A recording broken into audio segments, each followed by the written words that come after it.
Southern Ijaw Federal Constituency of Bayelsa State. Mr. Speaker, let me join others in commending my colleague, okay. Though he's not from the Niger Delta, but he sponsored this bill, and I want to thank him very much. I think we won't be doing justice to this bill if we really don't spell out the 4 major areas that this amnesty program entails. He has listed out 3 areas. But I want to say that, the amnesty program, the reason for it, for all these agitations, started as a result of clamor for development of the Niger Delta area.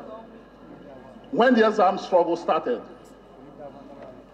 we saw the problems the country encountered, and this amnesty program was initiated with 4 cardinal points.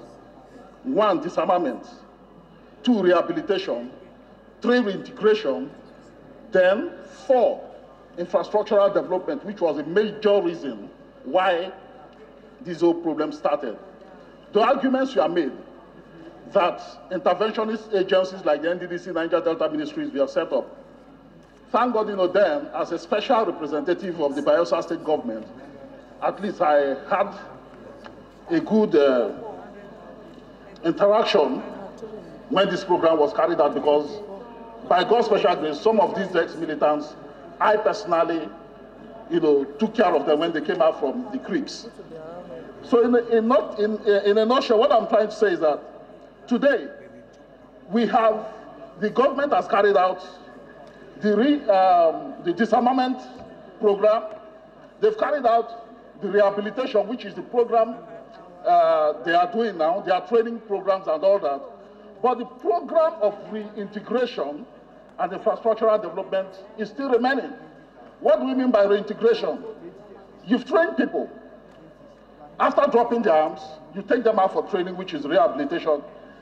But the promise that was made then was that, when they come, they'll be properly integrated into society by giving them job placements or giving them, incentives to start whatever trade or whatever thing they've learned during the rehabilitation process. Then the arguments of these interventionist agencies came up, and all these things were discussed. We said, yes, fine, in as much as there are interventionist agencies, government is still not paying the necessary dues to NDDC. Up till today, we know how much money the federal government is owing NDDC, because most of the projects that we are doing, if you go around the Niger Delta area, you see most of them are littered, either abandoned, uncompleted. So I think the then president, late Umar Musa Yar'Adua, saw the need for federal government to see that there are certain projects that the government should on its own carry out for the development of the Niger Delta, which I think is still one of the major problems we are having. Today we have Niger Delta Avengers still giving the same excuse. I'm not saying that the interventionist agencies that are there are not trying, but then, looking at the fact that the federal government needed to do something serious by carrying out some projects in the place, that aspect of it has not been carried out.